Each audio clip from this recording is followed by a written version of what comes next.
नमस्कार। आज का पूरी दुनिया में देश का अपमान हो रहा है। वर्ल्ड इकोनॉमिक फोरम से लेकर द इकोनॉमिस्ट और वॉशिंगटन पोस्ट जैसे अंतर्राष्ट्रीय अखबार हमारे देश के बारे में अच्छा नहीं लिख रहे हैं। आखिर कौन है इसका जिम्मेदार?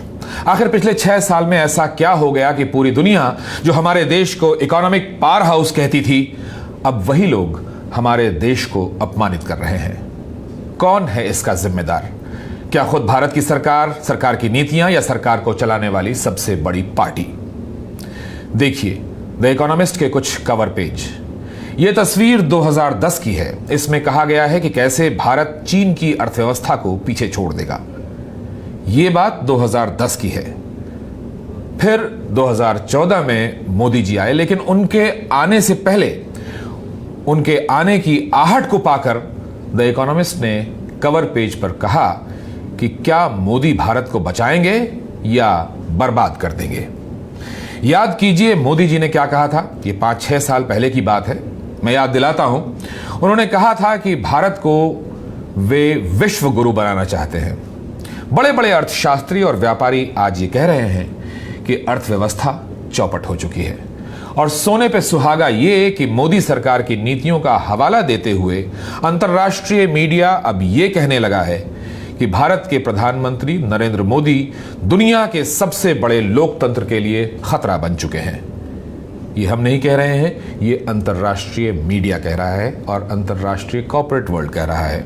द इकोनॉमिस्ट ने भाजपा के चुनाव चिन्ह के साथ अब ये कवर पेज बनाया है कि भारत असहिष्णु हो गया है, इनटॉलरेंट इंडिया, ये हेडिंग लगाई गई है। अब आप ही बताइए, ये देश का अपमान है कि नहीं? कौन है इसका जिम्मेदार? वर्ल्ड इकोनॉमिक फोरम में जॉर्ज सोरोस ने अपने भाषण में जो कहा वो चौंकाने वाला बयान है।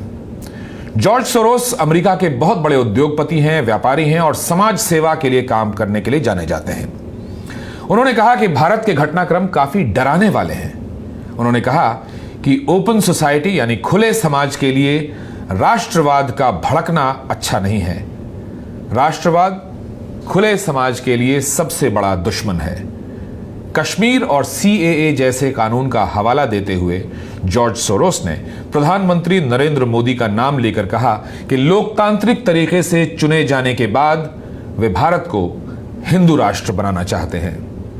तो कहां तो भारत को विश्वगुरु बनाने का वादा किया गया था और कहां दुनिया भर में देश का नाम बदनाम हो रहा है।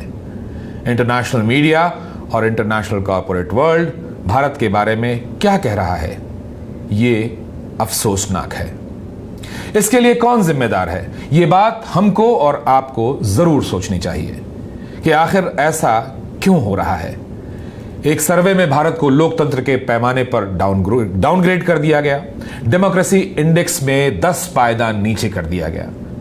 इसके अलावा एक समय भारत को इकोनॉमिक पावर हाउस कहा जा रहा था और अब IMF अब यह कह रहा है कि दुनिया में आर्थिक मंदी के लिए 80% भारत जिम्मेदार है।